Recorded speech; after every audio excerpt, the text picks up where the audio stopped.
Hello everyone, let's welcome the disruptor Philipp Hahn on stage. China! Woo! Most exciting time to be alive. Let's do it! And the first thing I've learned in Asia is like, you European people, you are the weirdest people on earth. You know, are these cars from China?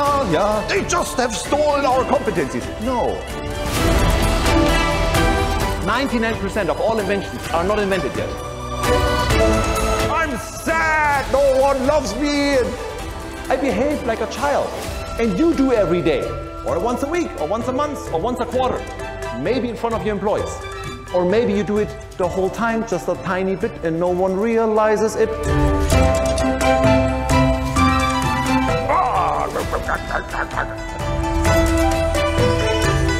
And for example, right now I'm facing a huge problem in my relationship. Actually, I think I'm single now as of today. Your major color is? Red.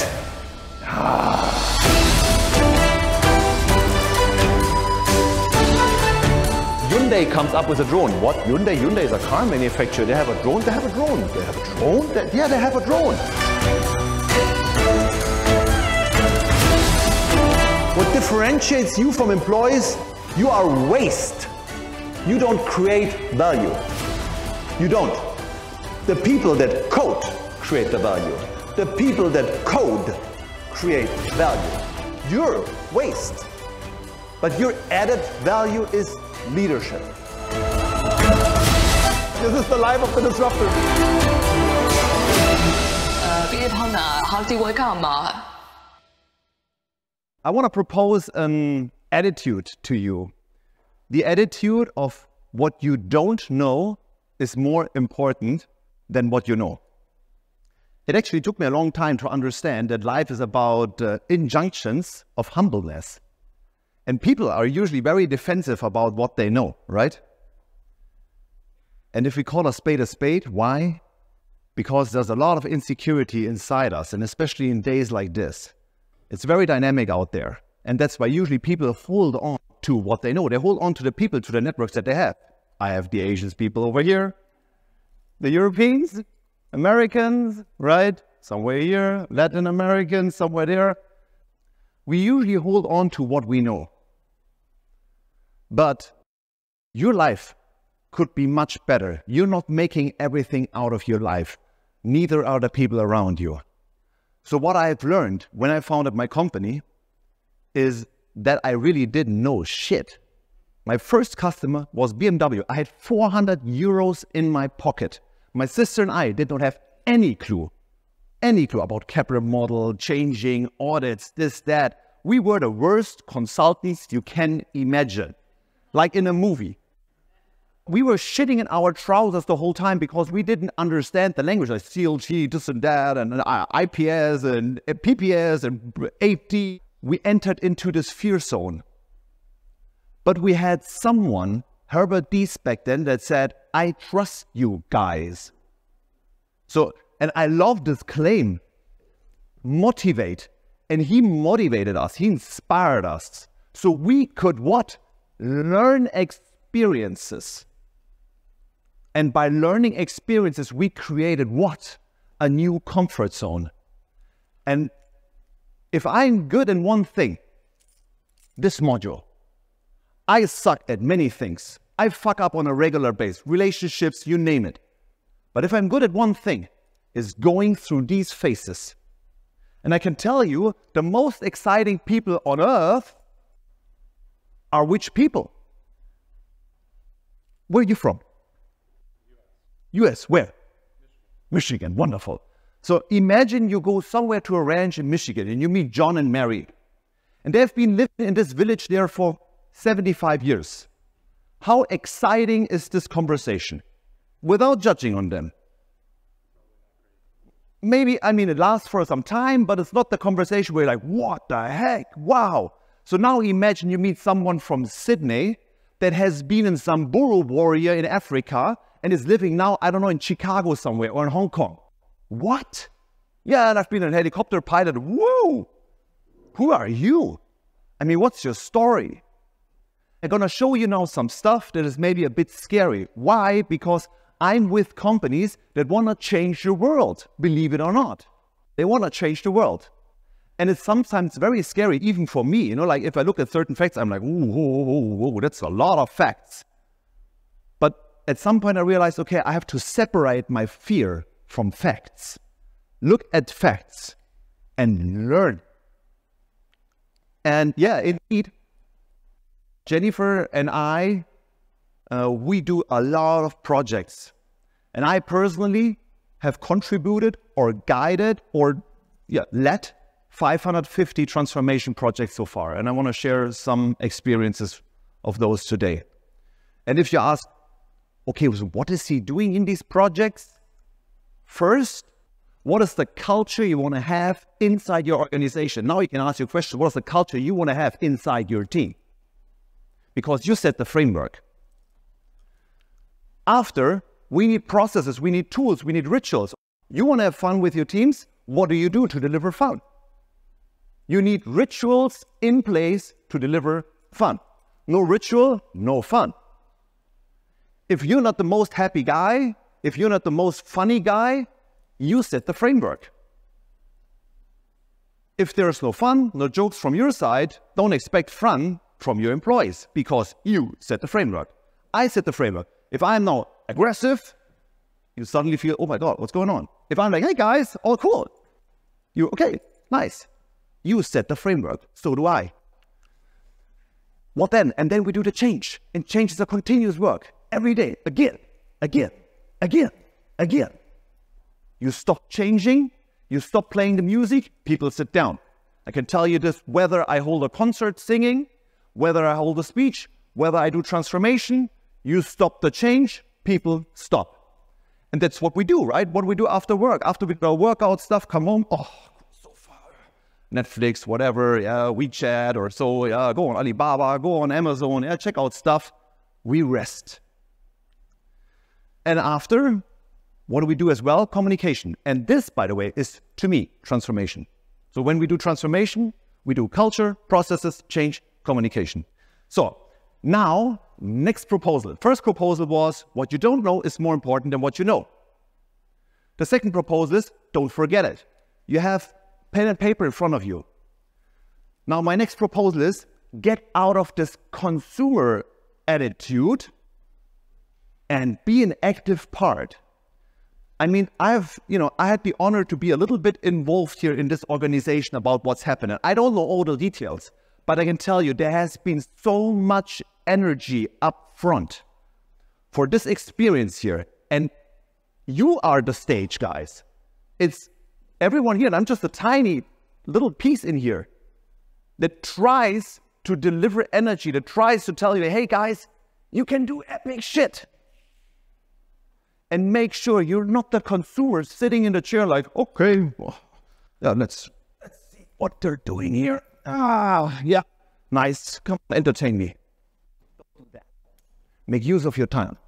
Write down stuff because it's easier to focus. If you have a question in your head, Cornell method, by the way, write it down, make a graph, whatever, slide this, ask him that, maybe, do this, do that. Make sure you make use of the time. Because no one on earth owns the truth. No one knows what comes after. But I can tell you, it's the most exciting time to be alive. So, talking about most exciting time, maybe it's not exciting for you, right? I mean, I've heard about the European guys. I mean, I have a lot of European customers. It's a pain in the butt right now to be in Europe. I had the honor to live 7 years in Asia. It was amazing. Amazing. I learned a lot. And if I look to Americans, I'm like, woo, they're on a cocaine high since they had the moon landing. New car, cool, man. Come on, you need a robot? Yeah, come on, let's do that. Usually you have this design in the United States and, build somewhere else. Now I want to ask you, looking back to 2023 and looking forward to 2024, how do you feel? Are you happy? Are you surprised? Are you worried? Are you angry? Are you sad? Just write it down for yourself. So, next is your management level. Crisis manager. There's a war going on, guys. We need to solve it. There's a crisis here, let's fix it. There's a crisis there, let's fix it. Yeah, we Germans, we can sing ballads about that. We have a lot of crisis management here in Germany right now. Next level are relationship managers. Oh, you want to have, you want to have that project rocking and rolling? I can open doors for you. There's some people that shine by being a relationship manager. And you know most likely some of those people. Maybe you are. Next level is the enabler. Everyone that has a driving license has met an enabler in their life. This person gave you a skill. I'm hopefully at least an enabler for you. I enable you with something. Next level is the influencer. Wow, he's not just giving me a skill, he's inspiring me. And inspiring is much more than a skill. If you rate it next to each other, being inspired, and if this lasts for a long time, the progress is much higher than just being enabled. It's actually off the charts if you compare it. Next level is what? Integrator. This person has done a lot for the company or for us or for these other people. Maybe not for me, but for those. And it's inspiring. Elon Musk is changing the world. Xi Jinping, like he's changing China, whatever. Doesn't matter who your idol is, but there are people that are inspiring for some reason.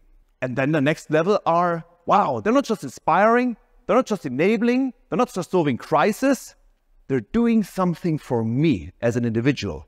They know how I tick because I'm different. My name is X and I'm that person, and that person makes sure that I'm getting there. Okay, we have supply chain constraints. Why? Like stuff is getting really rare. We have a climate change going on. Whether you believe in it or not, no one knows really all the facts. Yeah, it's always tough to get all the facts together. We have a money flood. We solve problems with money right now. China is boosting their own companies with money. We in Germany do a lot of stuff by making awkward things with money. We all have still consequences from the pandemic. We still have. We have an Asian shift. So, like power is moving to Asia, which I think is very healthy. We have an industrial revolution, mostly dominated by the United States and supported by Asia as well. And we have political challenges all over the world. So these are the mega trends. So when I talk to my customers, this is always a topic. We're entering now in a new era. An era where, for example, Arnold Schwarzenegger is selling his skin to movie studios, so it can be embedded. What you're seeing here, on the bottom, you have the prompts. An adorable, happy, overconfident standard surface board, and this is the result. And this is called Sora. This is the new ChatGPT solutions, about to be released. Everyone can start to create their own movies. And in 10 years from now, I personally believe movie world will change completely. Why? For example, my favorite actor is who? Pamela Anderson. Man, I want to see every movie with Pamela Anderson, but not acting like at Baywatch. I wanted to act her like, I don't know, Sandra Bullock. Really sophisticated and this and that, without offending her. So I can change my own movies. So do you. So we're entering in a rabbit hole of an entertainment environment. And it's very important to remember where we came from. This was a post on Reddit 3 years ago. Someone said, imagine in a few years we can make photorealistic videos with just a few sentences. Few years laughing my ass off. Text to video ain't gonna happen, and this guy has been dissed. And it's so important to memorize and remember times. Remember COVID. Remember what was there. Don't forget it. And be happy about what happens today. Remember that 3 years ago, no one ever thought this is possible. Now it's happening. And guess what? Now we're thinking this is not gonna happen. That's not gonna happen. And in 3 years, it will be fucking possible. And in 10 years, even more. I personally believe 99%, that's my personal statistic, don't have any evidence. 99% of all inventions are not invented yet. That's my personal belief. This is what I experience every day. Like, what? This is possible, cool. And since 10 years, every day, I'm like, what? This is possible, cool. Next day, what? This is possible, cool. Next day, what? This is possible, cool. It's like, what the heck? I'm going through this process every day in my life. Now we have ChatGPT. Who's using ChatGPT? Raise your arms, please. Be honest. Yeah, of course. 6 people in the room. Yeah. Who's not using ChatGPT? Let's test it. Who's afraid to raise his arm? Come on, guys. It's so important. It's so important to talk about your strengths, about your weaknesses. So ChatGPT, talking about that, you see the percentile level on the left. ChatGPT 3.5 is already as smart as 70% as the academic graduates. So you see already the jump from 3.5 to 4. Man, and now let's think back. Just 2 years ago, there was no ChatGPT. And what's really scary is the pull, the demand for ChatGPT. So we're seeing here, for example, the absolute reference when it comes to applications was TikTok. TikTok only needed 9 months to reach 100 million customers. So GPT did it in 2. TikTok was off the charts. I mean, compare TikTok to fucking Instagram. Compare it, for example, to Uber. Everyone needs Uber, Spotify. So there is a huge demand. So now it's the next recommendation to you. Focus on the things that you can change and just have the things that you can't change on the radar. What you can't change is capitalism. You can't change that. So don't complain about it. You can't change AI. It's going to happen. And rather deal with it, understand it, learn it. And now we're entering a complete new age.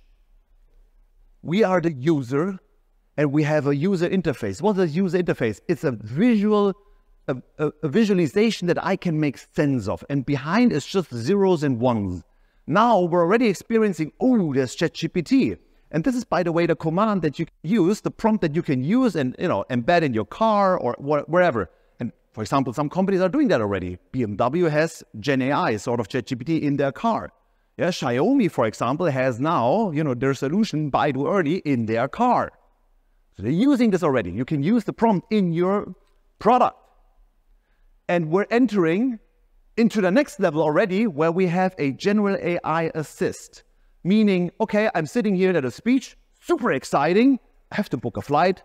I know I have to do it now, but I don't want to do it. Take care of it. Check my calendar, check my wallet, check my availability, check the best flights, find the right solution, and book it. I'm happy with it. And talking about AI, we have to understand one thing. A patent in AI is very valuable. OpenAI, for example, last year, they filed 5 patents. And if we look at them across the world, the global AI patents, most are created in China. 62% of all patents ever filed come from China.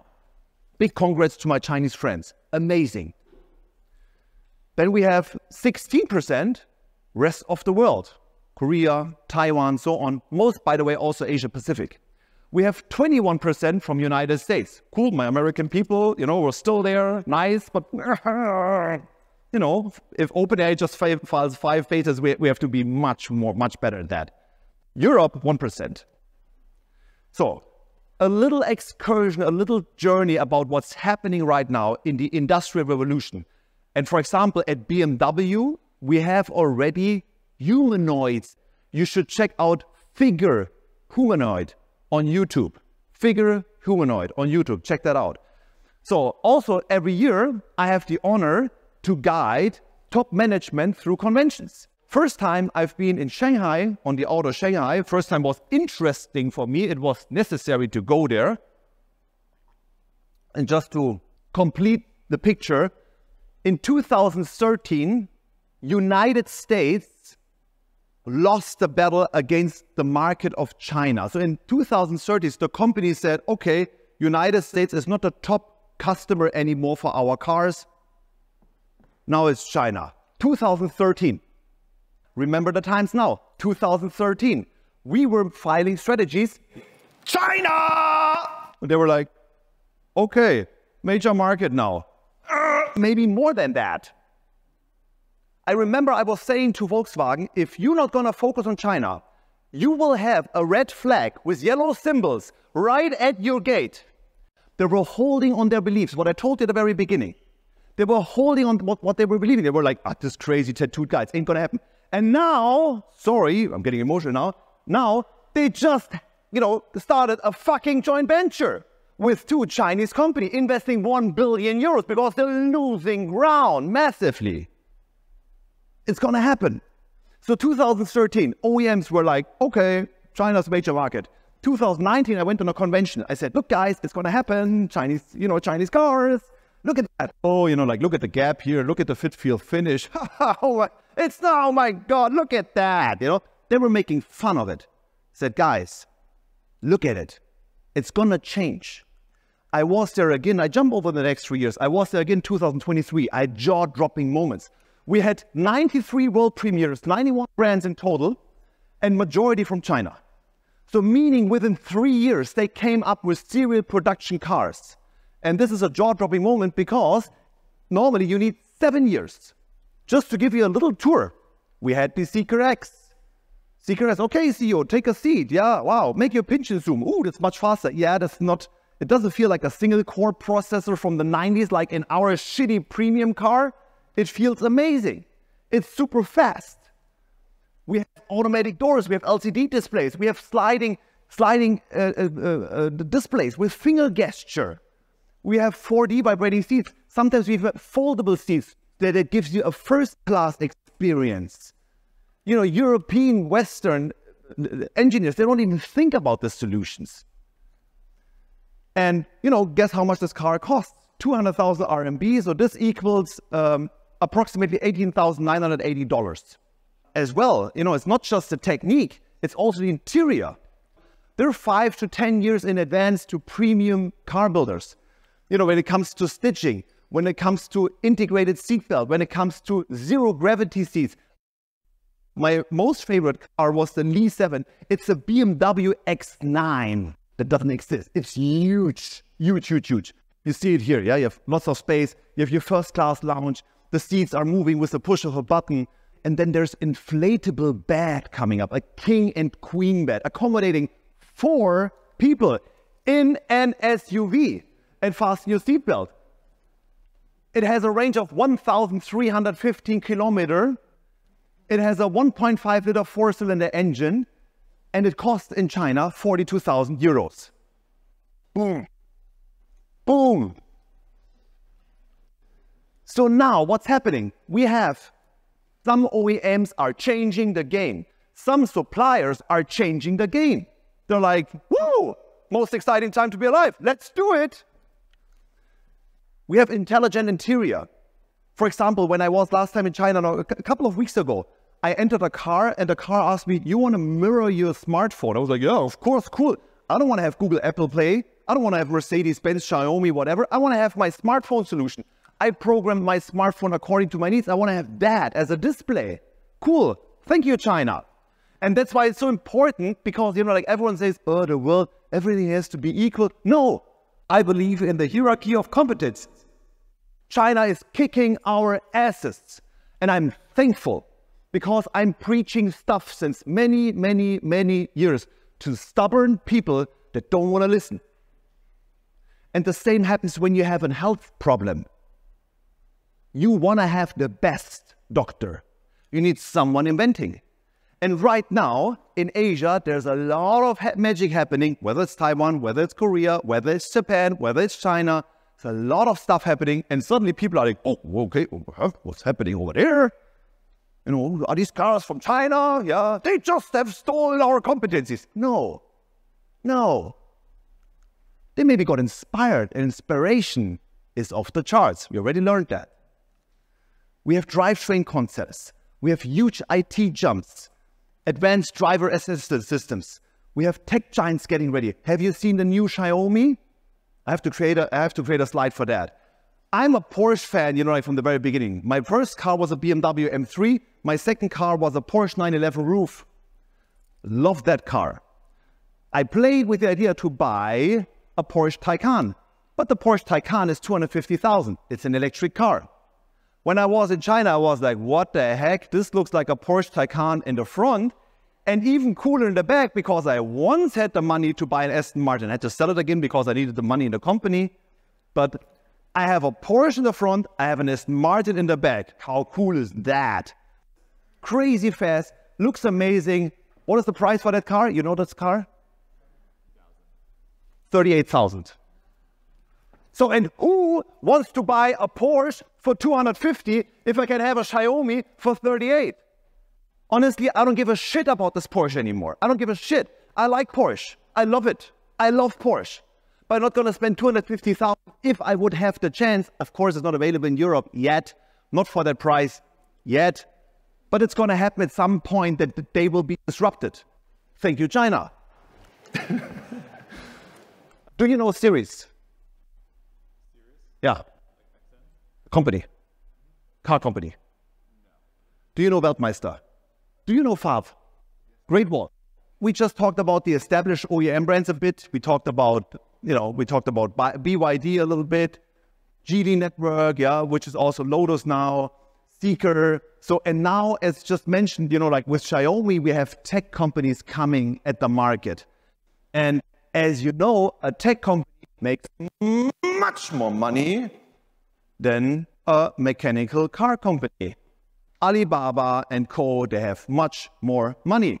And that's why they're like, you want to have a Porsche Taycan, yeah, a bag, Aston Martin. Okay, how many horse? 550. Stitching interior, off the charts. Cool, here's your car, 38,000. This is how tech companies are producing stuff because they have money. And in the system we're at, the system we can't change, money gives you liberty to do things. You guys have to make money. The more money you make, the better the inventions. And you compete now with tech companies.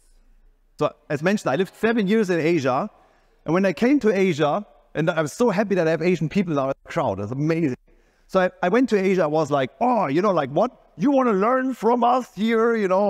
I'm a European guy. I'm special. And the first thing I've learned in Asia is like, you European people, you are the weirdest people on earth. Who's from China? Please raise your hand. Please, please, please. Okay. When you tell me that guy whether this is true or not, when I came to Asia, I was like, okay, I believe in God. What do you believe in? I believe in the KP.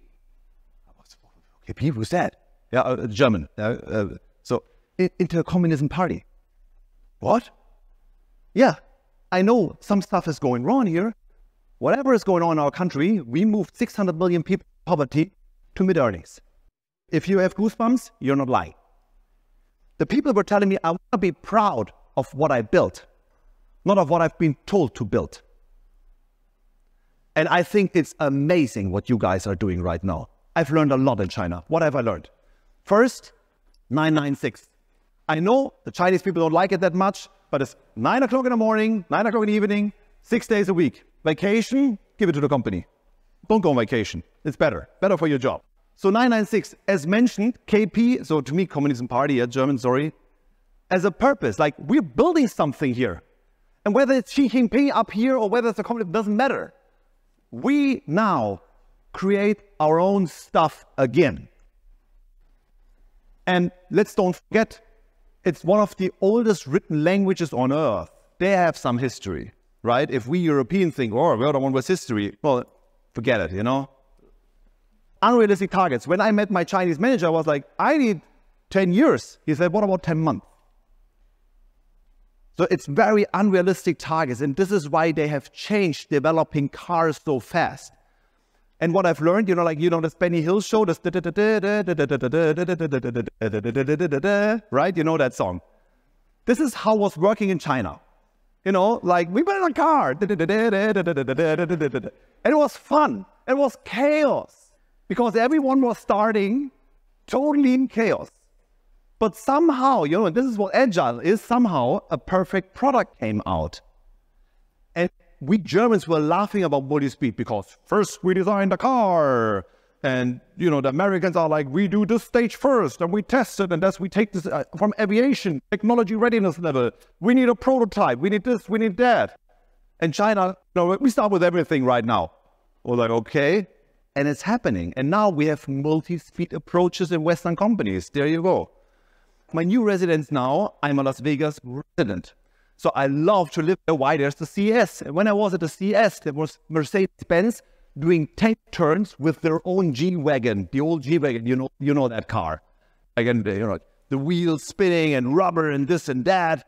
And then there was Hyundai, you see it on the bottom right. I mean, they did something that we all have seen before. the crab turns. We've seen that. But it was really smart doing that marketing up there. Also, that's why I was like, okay, I need to have Hyundai more on my radar. I didn't even know that Hyundai was acquiring Boston Dynamics, the robot. Unfortunately, I don't have my robot dog today with me. I have a robot dog. It's really cool. It's exciting. On my YouTube videos, you see it a lot. So they have acquired Boston Consulting. Why? Because in the future, OEMs will build cars with humanoids. And it's going to happen. Maybe a decade, maybe 1.5, but then it's going to happen. Also, at Airbus, they were always like, we're going to build urban air mobility, drones, and this and that. Suddenly at the CS, Hyundai comes up with a drone. What? Hyundai? Hyundai is a car manufacturer. They have a drone? They have a drone. They have a drone? Yeah, they have a drone. They assume it's possible to make it happen. Same as the Bumblebee. The Bumblebee can't fly, but no one told the Bumblebee. Hyundai can't build an aeroplane, but no one told Hyundai. So they came up with this urban air mobility. And there were some people from the aviation industry, like this Airbus-ish, Boeing-ish people. You need some earplugs because it's gonna be loud. It's as loud as a dishwasher. 63 decibel. And this is what we need. We need hierarchies and competences. We need that. Because if we don't have it, there is no innovation. And if there's no innovation, we're not moving forward. And if we're not moving forward, what's happening? If you don't, let's exaggerate that. You're not moving forward at all. Then you don't have a routine, right? If we exaggerate not moving at all, what is the opposite of moving? The opposite of moving is what? Standing still, no routine. And then we have a problem, because between our ears is a machine called brain, and that brain wants problems. My former wife was from Africa. People, they really worry what they eat in the evening. No one has a depression there. No one has. They're like, oh, cool, tonight, we have fruits. Woo, cool. Oh, we don't know what we eat tomorrow morning, tomorrow night, but at least tonight we have fruits. So the brain is worrying about fruits. And what do I eat tomorrow? Once I have fruits, brain is worrying about, what about my life? If you solve that, brain is worrying about something else. Brain is always worrying. So that's why we have to move on. We're damned to move on. We are. You can write that down. That's very important. We have to move on. I coach a lot of people. By the way, I have met more people than you all together. At BMW, I've coached 20,000 people. At Mercedes-Benz, I met 20-something. And what we talked about these people, like when you sit in the evening and this and that, my life here. Okay, so what do you do? What's your purpose? And this, yeah, man, I have to worry about that. So we have to move on. Moving on to the next slide. We're moving on from an old world to a new world. Old world was, we have an engine, cabin, interior, OEM. We have one color. We have 25% earning driver from the cabin, from the interior, 50% earning driver from our nice combustion engine. Now there's a new world. What's going to happen now? It's confusing. Yeah, it is. Because the new world is redefining car design. It's not about the electricity. It's about making them lighter, smarter, more efficient, less CO2 intensive. I showed you the Lead 7 was it, I believe. It had a hybrid engine. It's not electric, hybrid. It's the platform that is different. So, and also you see the development times, the classic OEMs, 54 months if they're super fast and cheat a little bit and maybe started earlier and told no one. Normally 60 months. And now we have the Chinese and US EV OEMs with 30 months. And the problem for the classic companies, problem areas, connectivity, software AI, battery, skateboard platforms, drivetrain, are the cash cows for the new players. Boom, boom, drop the mic. So what is happening right now in this world? There's a nice study from Deloitte, I think. You're going to get this presentation by the way. So they painted some scenarios of what's going to happen right now, yeah? Because you can't never say, no one knows the truth. You can't say, this is going to happen. No. You should be full of facts. Factful and full of facts. Full of facts is tough, by the way. Yeah, it's really tough. Get a complete picture. So right now, it looks like that we're moving towards this scenario, scenario 4, scale to survive. What is happening there? Much more in-house production because suppliers are too slow, too stubborn, not listening, not coming up with a solution, busy with themselves. That means there's a lot of in-house development. So what is your job? Color, right? I can tell you what, guys, move on. As long as you don't have the solution for tomorrow's problems, someone else will have it. This is called capitalism. Smartphones, right? It's going to happen, whether you're in there or not. Electric cars, it's going to happen. Semiconductor, solar, earth to earth, whatever happens right now. Also leadership. You don't have the right leadership, man, you can plan a lot. Culture eats strategy for breakfast, lunch, and dinner. And that is your leadership. Everything I've just showed you, in the end, it's not a solution, it's not an idea, it's not a plan, it's leadership. It's the right people making the right decisions. Let's take a village as an example. There's a village, okay? We have 3 fisher boats. And, like these people are like, they get their fishes every day and stuff, yeah, and they supply it to the village. So, at the village, the people are a little bit hungry, and we have the situation that I was just painting with my ex-wife that is from Angola. So now, suddenly, they get a loan. Hey, you want to get a bigger fisher boat? Yeah, of course I want, because then I can make a bit more money. So having a better life. So maybe my son can have a surgery, replacing, his knee or whatever, or making sure my daughter can study. Yeah, I want to have a loan. So suddenly they get more fish. By more fish, they supply more fish to the restaurant somewhere or sell it on the market. The boat needs to be maintained. The boat is bigger.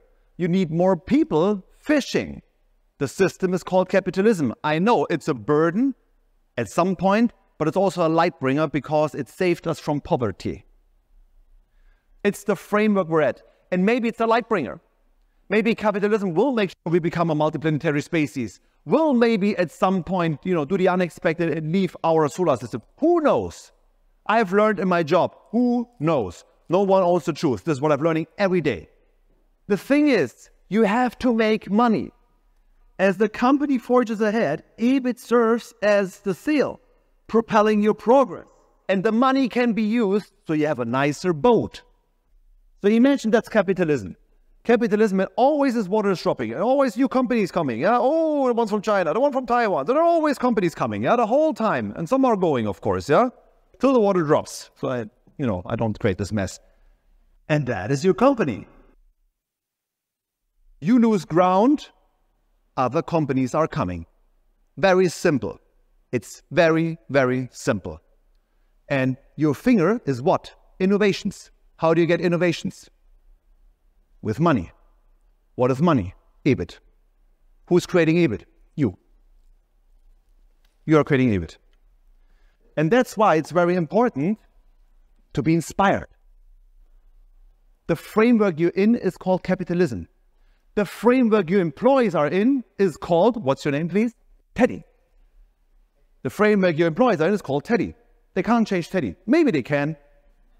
Maybe they can. Maybe someone changes. Who knows?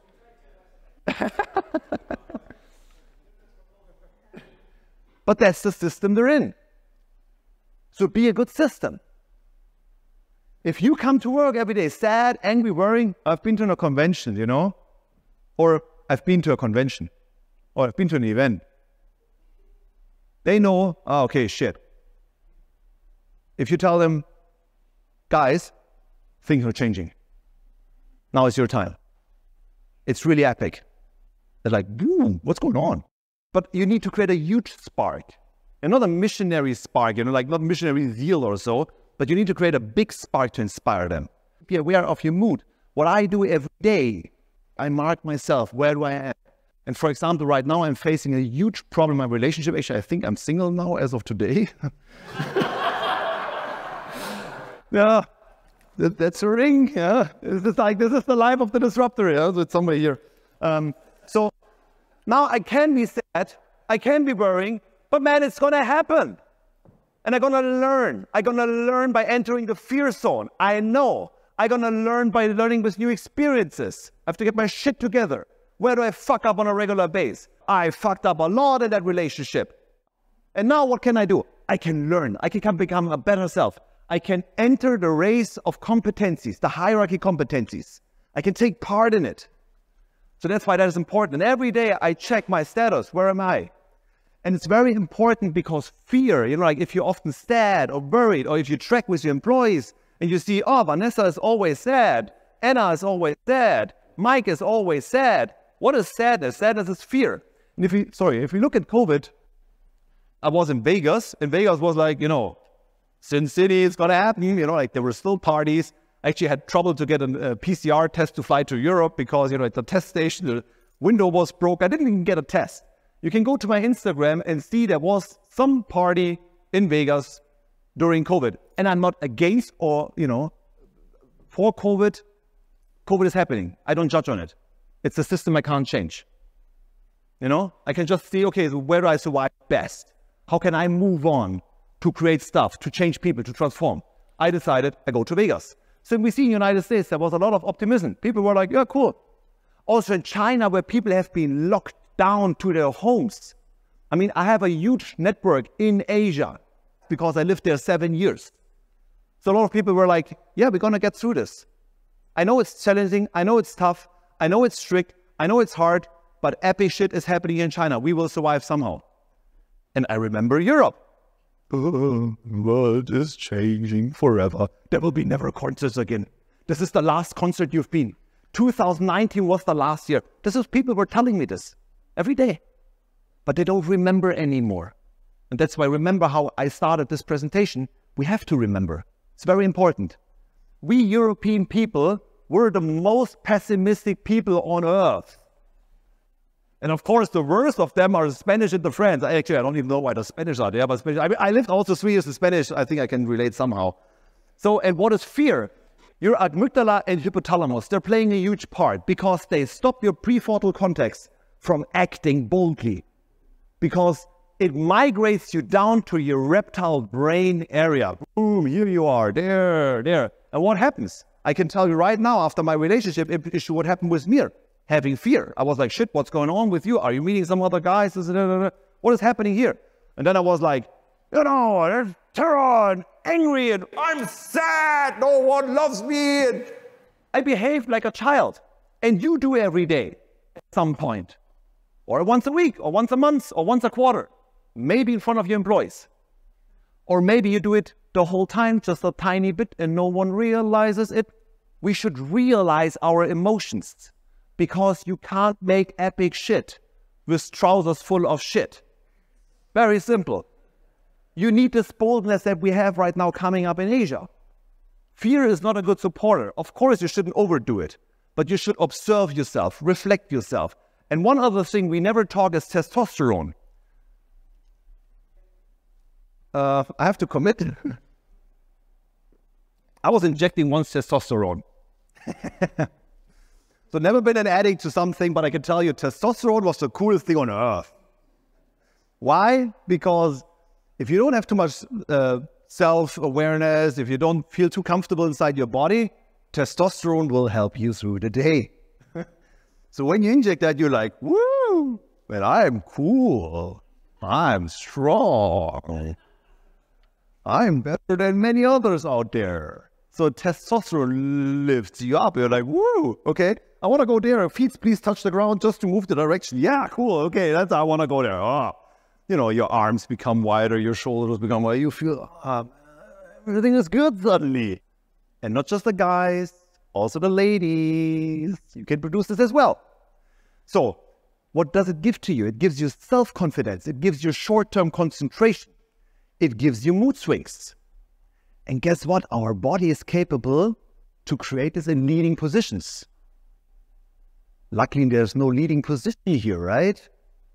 We're all in leading positions. We're creating testosterone. We're addicted to that. We all are. And it's time that we recognize that. You see this every day somewhere on YouTube when someone says a statement like, this is wrong. Yeah? And you're experiencing this in meetings as well. Do you experience sometimes self-confidence, over self-confidence from someone in a leading power position? Do you experience short-term concentration? Sorry, ma'am, sir, can you look at my presentation? I'm showing you something. Please don't look at the smartphone. Can you look at that? Experiencing this sometimes?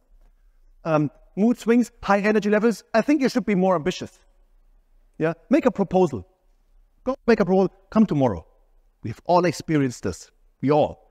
A lower interest in listening, a lack of empathy, a desire of competition. These are indicators of testosterone in place. And we all have that. And not just being a leader at Axalta or BMW or E-Ink or Google or Facebook. Also in your relationship, we have sometimes a leading person in a relationship. And now guess what? What the testosterone does. If we recognize, that because our roots are somehow, like it comes somehow historical or genetically grown. If we realize there's someone with testosterone, people have been measured underneath this level and they produce a little bit less. I mean, this is stuff happening inside us. Again, same as, capitalism. This we can't change, but we can be aware of it. If you suddenly experience the fear or the danger that you could lose your testosterone, and right now I can tell you my relationship, super fresh, and it happened exactly. I was thinking she didn't love me anymore. She was thinking I didn't love her anymore. Nothing has happened. No one betrayed each other. So she was fighting, she had fear. What happens? We remember fear. What happens? Fear, reptile. And also our language, turned from super sophisticated into very simple language. Brings me back to where do I fuck up on a regular basis? And that is a huge fuck up booster. We should be aware of this. And for example, when you know your color and you make a role play in your color, would it inside's color, this inside? Would it this? You did it? Your major color is? Red.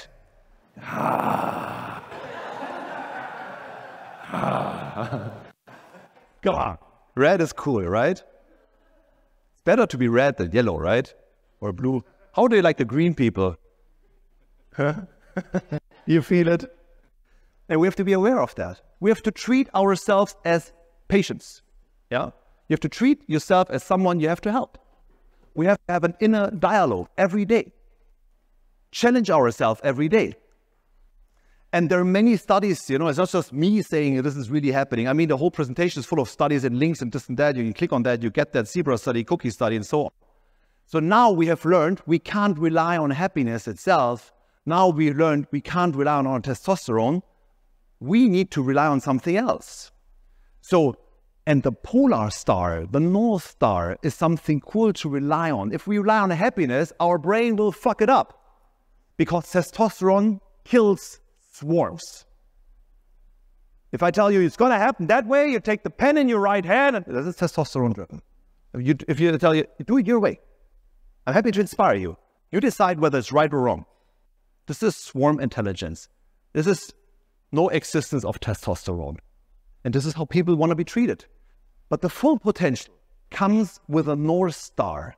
And the North Star is never we have to exceed last year's numbers. Of course, you have to talk like that. Why? Because you're leaders. What differentiates you from employees, you are waste. You don't create value. You don't. The people that code create the value. The people that code create value. The people that rap create value. The people that drive create value. You're waste. But your added value is leadership. Translation. Understanding people, connecting dots. What drives people is purpose. Everyone knows that. Hollywood is making billions and billions and billions and billions and billions over many centuries with one idea. Purpose. Imagine the movie would be, let's exceed last year's numbers, the title. No one would watch that movie. If it's like how the hero changed capitalism, what? Okay, cool. Maybe it's worth watching. So it's very important to understand the full potential of everyone out there, and everyone has a different purpose. Everyone is driven by something else. But first understand the power. Happiness we got, okay, it's changing, yeah, because of our brain. So now, if it's beneficial, I'm gonna do it, right? I stick in a relationship as long as it's beneficial, whatever beneficial is, whatever that is. I stick with a company as long as it's beneficial. We humans go where it's beneficial.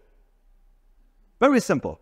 So let's say, for example, for summer, you want to have a bikini body or, six-pack body, because it's beneficial, right? If you're at the beach somewhere, you take off your shirt, boom, six-pack. Look at that, guys. Cool. It's beneficial.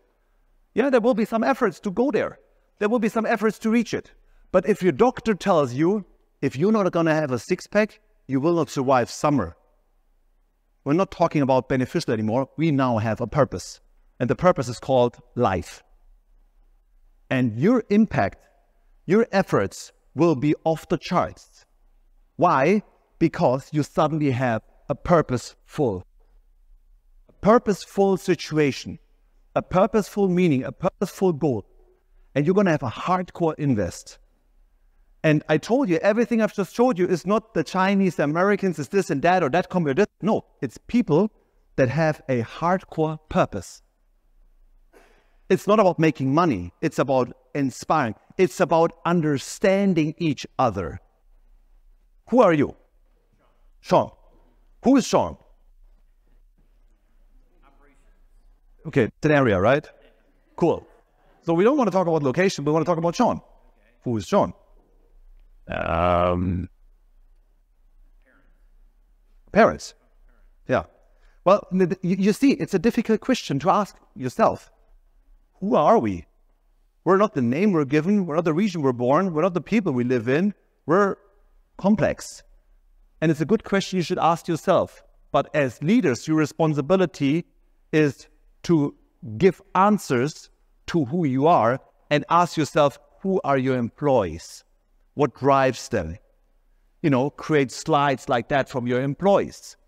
For example, sit together with them, ask them, hey, what is important to you? Finances, career, beauty, looks. I mean, this is the game of life. There's so many ways of get your employees to know. Let's imagine, for example, Sean, Teddy, and I, we're best friends, okay? We know each other. Your main color? Oh, red. And yours? Blue. Okay. So let's say, for example, we're firefighters. We know each other for many years. And, you know, there's a house burning. Okay? Boom. You're structured, right? Blue. Looking at the clock right now. Boom. You're organizing stuff. You know the fire truck, you know the setting, you know the scene, this and that. Red. You give the instructions. You tell us what to do. You're the leader. Me, yellow. I want to go inside the house, risk my life, you know. The firefighting team that knows each other for many years will outperform every other firefighting team that has done so many trainings. That's why Navy SEALs stick together like the best friends, have friendships for their whole life, achieving crazy good results. So you need to know who your employees is. This is a ritual. Remember transformation when I told you strategy, know your employees, tools, that is a tool. And then what next? Change. So you have to change something. And then communication. Hey, employee, I want to know more about you. That is one way you can do it. You can go on vacation with them. You can do whatever you want. Bear in mind, you are waste as management. Your job is to inspire people, to deliver, create the framework. Yeah, the capitalism itself is waste. The companies in there are the ones that add value. So you set the framework for employees to strive. You set the framework for communication, for collaboration, for inspiration, for all that. But the thing is, to understand, to inspire people, you have to understand yourself. In order to understand yourself, you understand this. The development of our personality actually happens between the 2nd and the 6th year. By the age of 6, we have created 60% of our personality. And guess how? We're learning by imitation. How is mom? How is dad doing things? With trial and error and with conditioning. And from the 6th year onwards, we're Darwinisming things. We're perfectioning things. Of course you can change, but you have to work with yourself. You have to understand yourself. You need to be self-aware. Sean, you most likely have experienced a situation that created a blue person. It's good to be formal. It's good to be fact-driven. Sean became a blue person. Teddy became a red person. Some others became green, some others yellow. And there are many other systems out there, you know, like whether it's Gallup or so on. But we developed a personality. And by the way, if you take I'm going to get a presentation, you can make a test there for free. You know, the blue ones, they perceive themselves as precise, as prudent, as questioning, as formally. But maybe sometimes they appear to others as emotionless, suspicious, reserved, and undecided. And you have to be aware of how you perceive yourself and how others perceive you, how you think you drive your teams and how you really drive your teams. This is one way of doing it. So it's important to be aware of your personality, whether you believe in insights, Gallup, friends, write me 12 letters anonymously, give me feedback, doesn't matter what, but you need self-reflection to think, who am I? And where do I fuck up on a regular basis? Where do I overdo things? So the blue ones are systematic, formal, and so on. They don't understand the yellow ones. The red ones are risky. They don't understand the green ones. But it's important that I understand this as a leader. And this brings me to your values, or the most important message, I think, of my speech. We do these coachings with companies usually in 5 days. So you get this in 50 seconds. It's a crash course. Yeah. Let's talk about ownership. If you don't have any ownership, yeah, all the blue people, the factful-driven people are usually thinking there's a system and the system is right, yeah. The yellow ones are usually one very driven by ownership, or, yeah. So if you don't have ownership at all, you're in a blame game. I can't change things. Or if you overdo it, also sometimes the blue people, the other extreme, control freaks. Not according to the numbers, that's wrong, yeah. You have to do it like that, micromanagement. Both is wrong. So you have to think about, where am I? Am I a control freak and maybe tune my behavior a little bit down? Or whether I'm in the blame game the whole time and I have to crank things up to create the right setting for my employees so they're inspired, so they create cool stuff, so we drive the company forward. So we are, like a safe harbor in this ever-changing world. You have to understand where you are. And in order to have that, you need to self-reflect yourself. You need to be self-aware. Maybe to crank things up. Same with purpose. If you drive people with numbers, you might reach some, but you lose a lot. If you overdo it, you become a missionary seal. So you have to crank and tune in and find the right balance and understand, like, wow, which level am I at?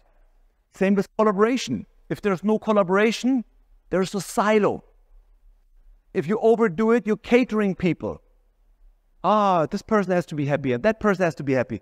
So you need to adjust the whole time. And that's why I was asking you what kind of leadership level you do. It's very important to understand this is the leadership of the 21st century. You adjust yourself to your people. You reflect yourself. You be aware of your strength. You see that you can achieve something together. Don't change others. Start and stop with yourself. And whenever it feels uncomfortable in life, I can tell you, you're right there. Go where the problems are. There are situations out there, and inside you, there are patterns that want to react. Inside you are structures that want to show up. Inside you are elements that want to come up and like, I know how to solve it. But these are very often the wrong elements. You have to decide how you want to react. You have to bring up the elements inside you to create epic shit, epic environment. First, you should ask yourself whether you want to create something good. Good example, I have a house in the United States, Vegas, had a problem with a plumber. Plumber said, everything is working fine. I was like, okay, I tested. He said, my plumbings are always fine. So he left. So I checked it, water dropped everywhere. On the next day, I wanted to create a wall. So what did I do in the night? I was sawing all that, gluing it all together, redid it. And you have to ask yourself, do I want to be a good plumber or do I want to be a bad plumber? Do I want to be a good leader or a bad leader? And there are enough people on earth, we're now on 8 billion, that create problems. We need leaders that solve problems. We need people that solve shit right now. And this is a question you have to ask yourself. Be self-aware. Do I want to solve shit or not? It's a very simple decision. And if you want to solve shit, you have to go through that, what I showed you before, learning zone, etc., so on. Now you might think, yeah, but I'm just a dust corn. I'm just one out of these 8 billion people. But that's the wrong module in your head. Replace that module, because over the course of your life, you know at least 1,000 people, at least. So you're one person away from 1 million. And 2 persons away from 1 billion. And with social media, it goes even more nuts. There are ways to inspire others. And when I graduated from school and my teacher was telling me, you're a numbnuts, you're not going to achieve anything, you will be nothing in your life. That's what my teacher has told me the whole time. Also my dad, by the way, which I'm great friends now. He works for my company now. We changed the role. Yeah. My red element speaking. No, we're really cool now. But my dad was also telling me, you're a numbnuts. Not going to happen anything with you. You're a loser. And he apologized for that. It's all cool. I would have never, ever dreamed that I am friends with one of the most important CEOs in many, many, many industries. And I can tell you right now, I mean, look, my relationship broke yesterday night. How do I stand on stage? I mean, of course it hurts. Life hurts. Life is tough. No one told us this is kindergarten. Life is tough. But I can tell you, my purpose is carrying me through the day. So if I wish one thing, please, make use of your time. Leave something. Be a lighthouse. Don't be a bad plumber. Be a good leader. Inspire a team. Create the right framework for your people. Many thanks.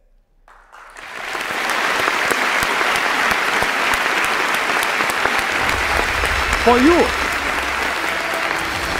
you.